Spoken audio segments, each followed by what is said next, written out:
Hello everyone and welcome to a quick lesson on limiters. Now whether you have no idea what you're looking at right here and you've never messed around with any kind of audio editing, or you have a basic understanding, at least enough what knob to twist and what to enter in here or whatever to get your desired effect, hopefully by the end of this video you have a good understanding of what a limiter is, what it does, and how to use it effectively. So real quick, I have uploaded here 2 compressors and 2 limiters. And the reason I have the 2 compressors is to real quick explain the difference between what they are. Because you can use a compressor very similarly to how you use a limiter. Actually, you could use it the exact same way depending on the compressor. And the main difference between the two is this ratio here. Like this one you couldn't use as a limiter because it only has a 2, a 4, and a 10 ratio. But this one goes all the way from 1 to infinity. And that's essentially what a limiter is. And what that ratio means is if you think about it with a dB behind there, like 2, 4, 10 dB for decibels, it all goes to 1. So like as this one shows, it's 2.17 to 1. And what that means is whatever threshold you set, for every decibel that is above that, it will have a ratio to compress it at whatever ratio you set. 2 to 1 right there. And how it does that is, like, let's say it goes over 4 decibels above your selected threshold. That means that by a 2 to 1 ratio, it will drop down to 2 decibels. The original 4 that went over the threshold would be crushed down to 2. Or if it went up 2 decibels, it would obviously be crushed down to 1.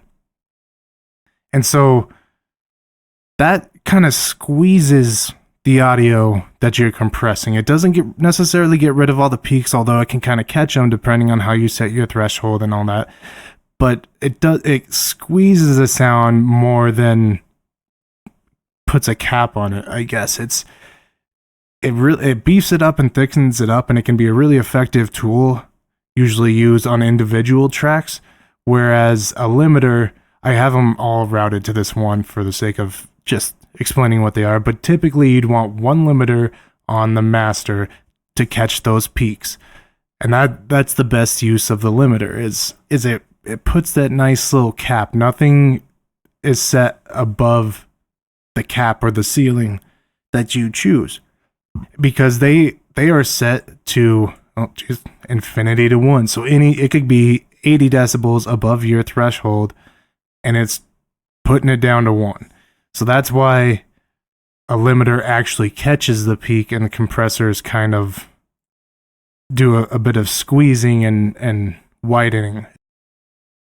So to move on to the limiters, to run over what some of these are, a gain is very similar to volume, but it's on the opposite side. And the best way I've heard of it explained is gain is on the input and volume is on the output. If you want to turn up the volume, you're taking the already affected sound and turning that up. If you are turning the gain up, then you are putting the original sound that's coming into the device, and in this case a limiter, you're taking everything that's coming into the limiter and turning that up. So you're turning the volume up essentially on everything before the limiting is taking place. So that's all gain is. Look ahead is just how far your DAW or your processor is looking forward to catch the peaks, to make sure it's kind of ready for the peaks that are coming. And really, you don't need 3 milliseconds is about perfect. You can go up to 5 or so. You really don't want to go too high because it's kind of counterproductive. It just gives a weird muffled sound if you start pushing the look ahead too far. You really can't. You can only go to 6 milliseconds on this one, but if you start getting closer to 10 milliseconds and 20 milliseconds, you start giving it a long time to look ahead, it just starts sounding muffled and not appealing to anyone's ear. And if same thing goes for a too short, 1.5 is fine. You start going a little bit lower than that and it might not catch all the peaks the way it normally would have with proper amount of look ahead time, and you get a weird distorted sound that comes from it. So just nice and easy, 3 to 5, easy look ahead. The release on this one, you have the option for auto, and I love the option for auto. It just keeps things simple. All the release is doing is it's how long it's going to affect the audio after it's been triggered. So after it hits that threshold to trigger the limiter, this is how long it stays active. And really with the release, it's the same thing on a limiter. You don't need it super, super long. 3 seconds would be way too long. But right around 3 to 5 is typically a really good amount that you could use for your release, depending on, like, you could use it for certain effects to have a longer release, but generally you want it nice quick release. Auto makes it happen that way, or if you want to set it manually, you can do that. The ceiling, not all limiters have a ceiling, but it's similar to threshold, but again, it's not the same, because the ceiling is the absolute max output level that the audio should be coming out. It doesn't go any higher. Typically, I think this one starts at 0.3. Oops, negative 0.3 probably helps.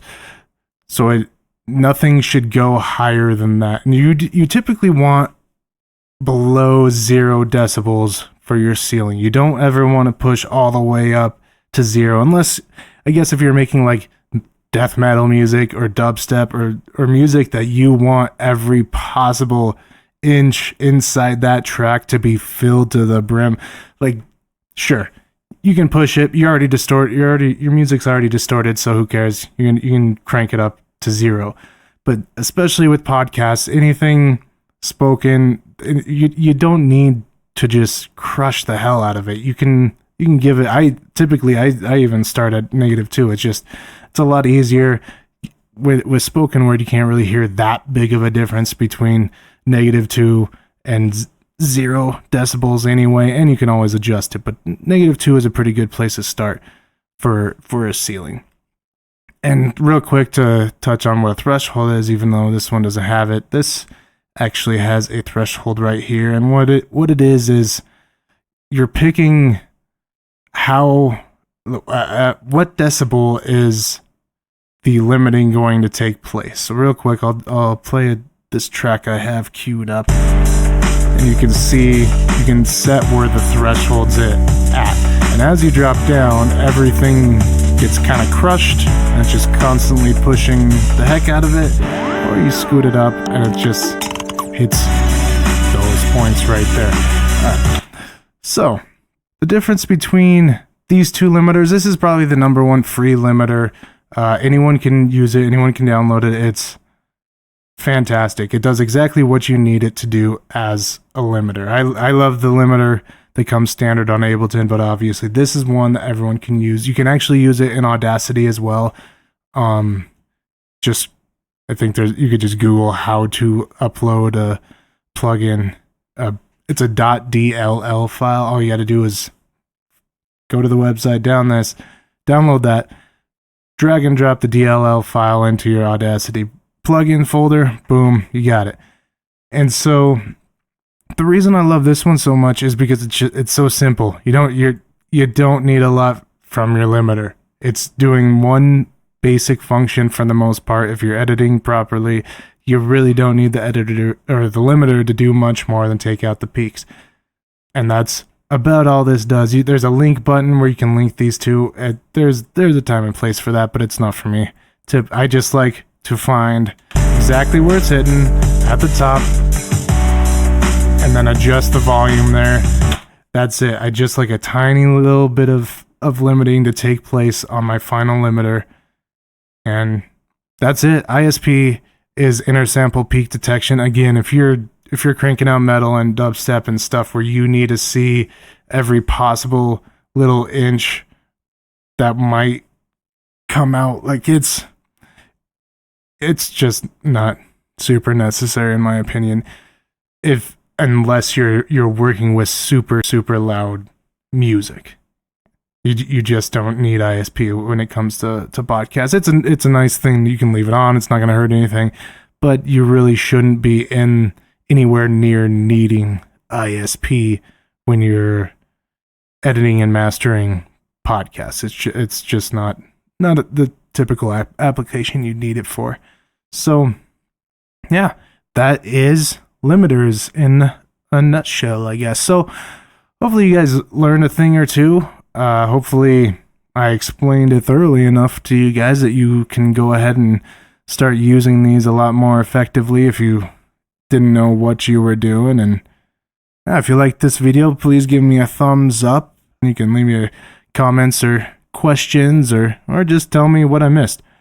And enjoy editing, and see you next time.